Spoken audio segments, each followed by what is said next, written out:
I stood in that parking lot watching my own son marry a woman I'd never met, and that's when I understood. My wife had erased me from my own family. But 3 weeks earlier, I'd received a letter that would change everything. By the time they realized what I knew, it was already too late to stop what was coming. Welcome, this is Voice of Deborah, and if you're joining us for the first time, please hit the subscribe button, because what happened to me will make you question everything you think you know about loyalty, sacrifice, and the people you trust most. My name is Robert. I'm 62 years old.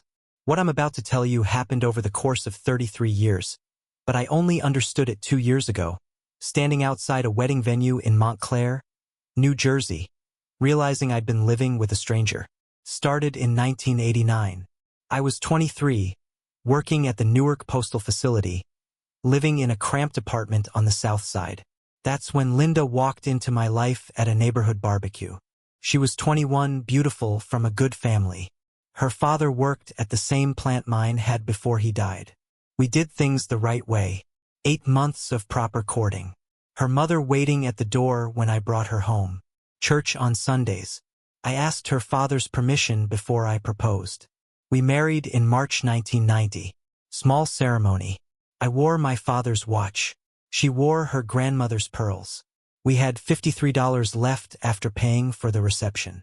10 months later, our son Leo was born. 7 pounds, 6 ounces. I held him in that hospital room and made promises. The kind of promises young fathers make when they don't know how hard the world is yet. I promised him stability. I promised him I'd never walk away. I promised him better than what I had. I kept every single one. 2 years after Leo, Devin was born. Linda wanted to try for a girl, but the pregnancy had been difficult. The doctors advised against another, so we became a family of 4. I worked double shifts to keep us fed. The Postal Service paid decent money, but decent wasn't enough for rent, groceries, clothes, everything a family needs. So I picked up weekend security work.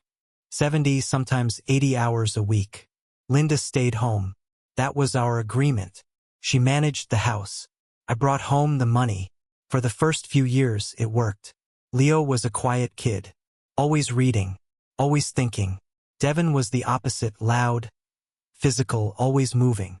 I coached Devin's little league team for 3 seasons even though I was dead tired. I went to Leo's spelling bees. I showed up to school events. I was there. But somewhere around 1997, things shifted. Small things first. Linda would be on the phone and hang up when I walked in. She started taking 2-hour trips to the grocery store. New perfume, new clothes, hair appointments. I told myself she was taking care of herself. What kind of husband complains about that? Then I started noticing the cologne. She'd come home from errands smelling like men's cologne. Not mine. I wore Old Spice, same as I always had. This was different. Expensive. I didn't say anything. Men do this. We notice things and then convince ourselves we're being paranoid. We think if we just work harder, provide more, love better, it'll fix itself. So I picked up more hours. Brought home flowers when I could afford them. Took her to dinner on paydays. And the whole time, my sons were growing up. In the spring of 1998, the postal facility had a gas leak. They sent everyone home at 2 in the afternoon. I wasn't supposed to be back until 6. I came in through the side door, the one I'd oiled the hinges on because it used to creak. I heard her voice upstairs, laughing, the kind of laugh I hadn't heard in years. Light, free, happy. And then I heard him. A man's voice, deep, comfortable, like he belonged there. I stood in my own hallway for 5 minutes. Not moving, not breathing, just standing there. Then I walked back out. Sat in my car for half an hour. When enough time had passed, I went back inside. Loud this time. Called her name from the front door. She came downstairs a few minutes later. Hair wet. Said she'd been in the shower. Kissed me on the cheek. Asked about my day. I said nothing. For 6 months, I said nothing. I just kept going. Kept working. Kept providing. Kept sleeping next to her at night. Staring at the ceiling. Wondering who I was lying next to. But I stayed. Because my father had left when I was 9 years old, and I'd watched my mother struggle, and I'd promised myself I would never do that to my children. In November of 1998, she told me herself. We were at the kitchen table. Boys asleep upstairs. She poured herself a glass of wine. She never drank wine, and she said she needed to talk to me. She'd been seeing someone. His name was Anthony. Pharmaceutical sales. They'd met at her cousin's party 8 months before. 8 months. She said she didn't mean for it to happen. Said she'd been unhappy. Said she didn't know how to talk to me about it. I asked if she loved him. She looked at her wine glass. I don't know. Maybe. I slept on the couch that night. The next morning, I went to work like nothing had happened. She said she ended it. Said she wanted to work on our marriage. So we went to counseling at the church. 3 sessions with an older man who talked mostly about forgiveness and a man's duty to lead his household. Life continued. Leo graduated high school in 2003. Got a scholarship to Rutgers. Devin graduated 2 years later, went to community college, then transferred to a state school. I was proud. Whatever was broken between Linda and me, we'd done right by our sons. But Linda and I had become something else. Roommates, co-parents. We existed in the same space but lived separate lives. In 2011, her mother died. Left Linda a house in East Orange. We talked about selling it, using the money to pay down debt. But Linda wanted to keep it. Sentimental value, she said. Maybe rent it out. She started spending more and more time there. Fixing it up. Organizing things. I didn't ask questions. By then, we'd been sleeping in separate rooms for 2 years. She said I snored. I didn't argue. By 2015, Leo had graduated, landed a good job at an insurance company. Met a woman named Keisha. Smart girl. Beautiful. Good family. Devin was working construction. Dating a woman named Tamara. I was proud of my sons. In 2017, Linda's father passed. Left her about $40,000. She put it in a separate account. Never discussed it with me. We were married in name only by then. Then in January 2022, Leo called. He and Keisha were getting married. June wedding. I congratulated him. Asked what I could do to help. He said he'd let me know. Weeks passed. No details. I figured they were busy planning. March came. I called to check in. He was distant. Said invitations would go out soon. April. Nothing. May. Still nothing. Then my brother Kenneth called. 3 days before the wedding. Rob, did you get your invitation to Leo's wedding? No. Silence. Then, man, you need to call your son. I called Leo. No answer. I called Linda. Linda, what's going on with Leo's wedding? Long pause. Robert, I think it's better if you don't come. I sat down. Had to. What do you mean? Leo doesn't want you there. None of us do. Why? Because you were never really present. You worked all the time. We raised those boys ourselves. Leo doesn't feel connected to you. It's his day. He should have the people who actually matter to him.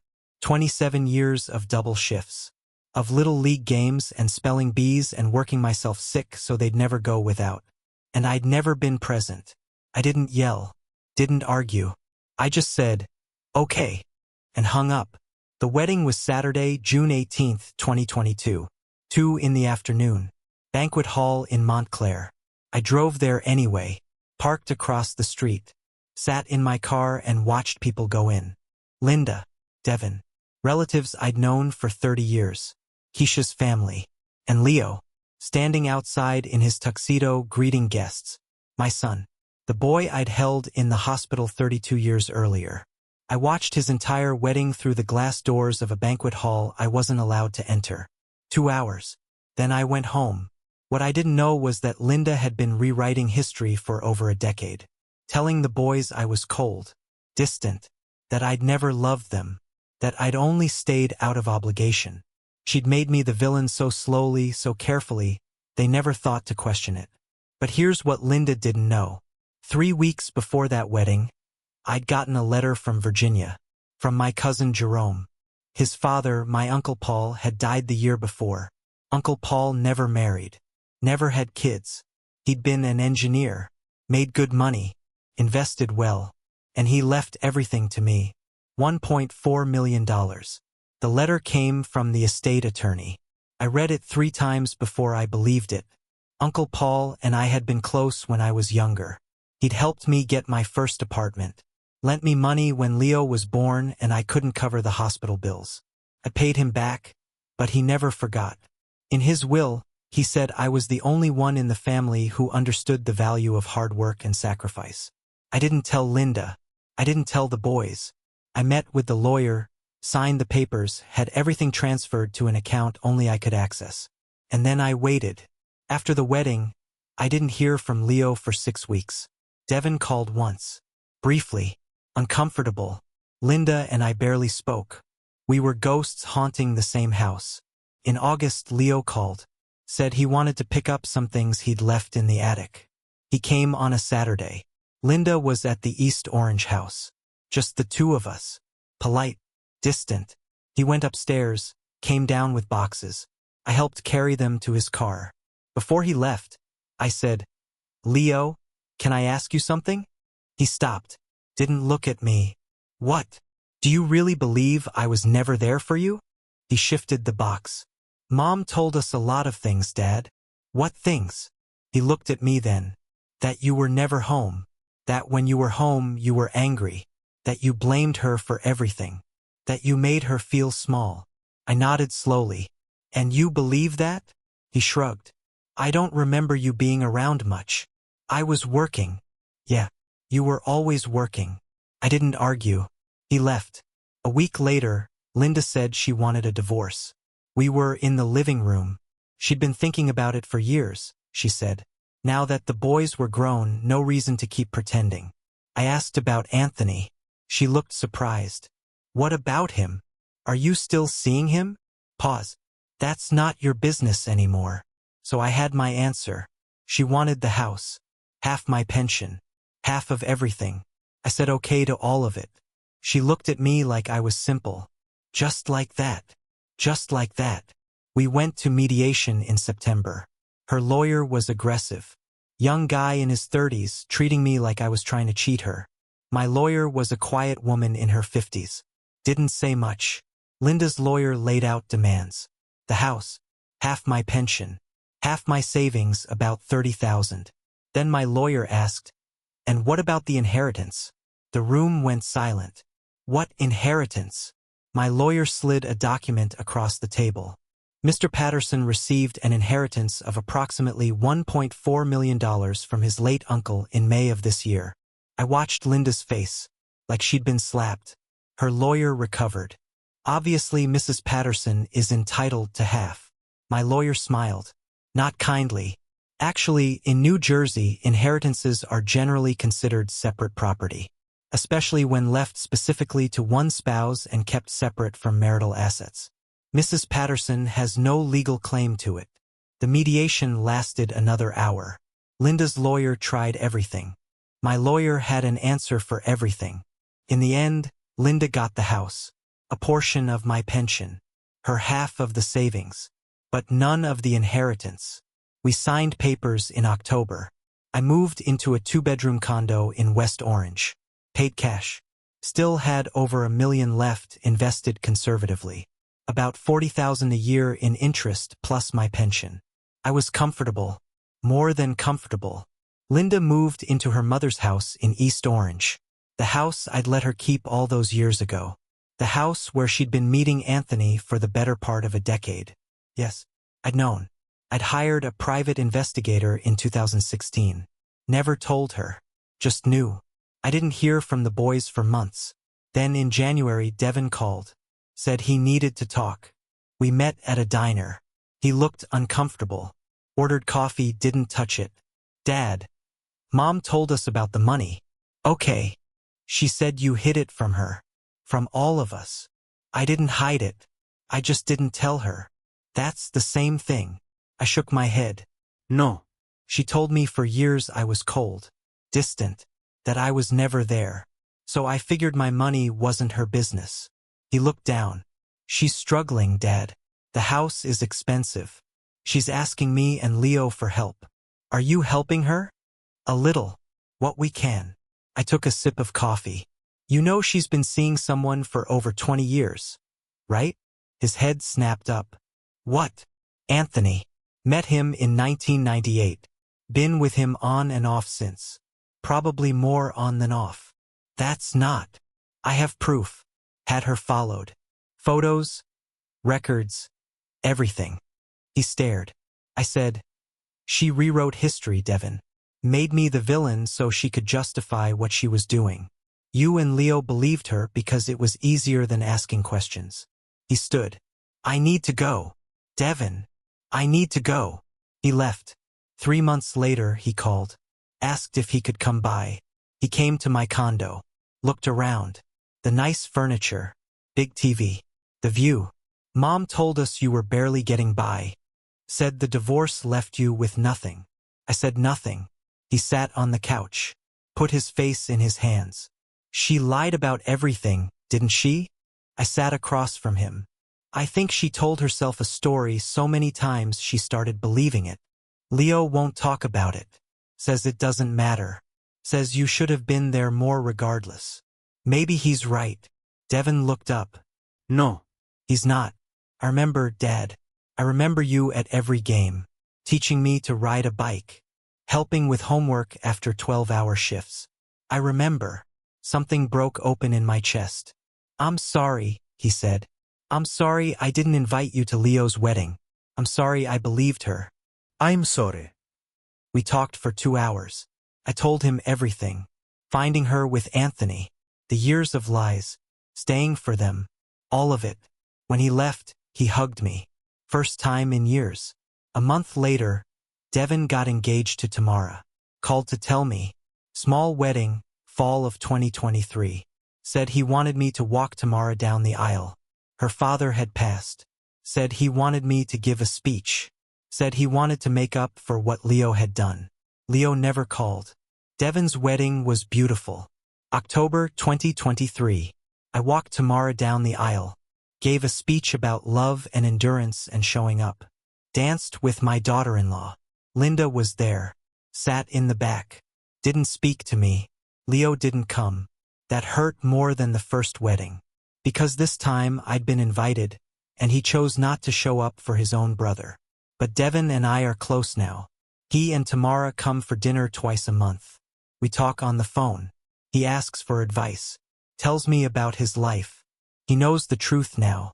As for Leo, I haven't spoken to him in over 2 years. I hear things through Devin. Leo and Keisha had a baby last year. A boy. My grandson. I've never met him. Devin says Leo is still angry. Doesn't want to hear my side. Says it doesn't matter anymore. Maybe it doesn't. Linda calls Devin sometimes asking for money. The house is falling apart. Anthony left her last year.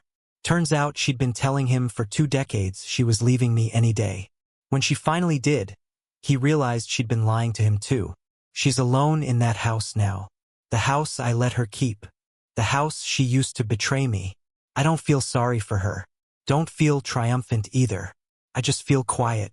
I'm 62 years old. I have enough money to live comfortably for the rest of my life. I have one son who knows the truth and loves me anyway. I have a daughter-in-law who calls me dad. I have a grandchild I may never meet, and that breaks my heart. But I can't force reconciliation. Some doors stay closed. I think about that day sometimes. Watching my son's wedding through glass doors. Feeling invisible. And then I think about sitting in my condo, having dinner with Devin and Tamara. Laughing about something small and ordinary. I'm not invisible anymore. I'm just visible to different people. But here's what keeps me awake some nights. Leo named his son Paul, after my uncle, the man who left me everything. Devin told me last month. Said Leo doesn't know the significance. Doesn't know Uncle Paul left me the money that Linda wanted. Doesn't know that name is connected to everything he thinks he understands about me. I asked Devin if he told Leo. He said no. Said it wasn't his place. So Leo walks around, raising my grandson, calling him by the name of the man who saved me from the people who tried to erase me. And he has no idea. Maybe one day that boy will ask about his name. Maybe Leo will look it up, make the connection, realize what it means. Maybe he'll understand then that history isn't always what we're told it is. Or maybe he won't. Maybe he'll raise that boy believing the same things about me his mother told him. Maybe I'll just be the grandfather who was never there, in a story that gets passed down and becomes truth through repetition. I don't know which would be worse, him never knowing or him finding out too late to matter. What I do know is this. I did everything right, and it still wasn't enough. I sacrificed everything, and they made me the villain anyway. I showed up for 30 years, and they remember the moments I was gone. And there's nothing I can do about it except sit in this quiet condo, have dinner with the son who came back, and wait to see if the other one ever does. That's the thing about truth. It doesn't always set you free. Sometimes it just sits there with you in the silence, keeping you company while you watch your life become two different stories, and you're not even sure which one is real anymore.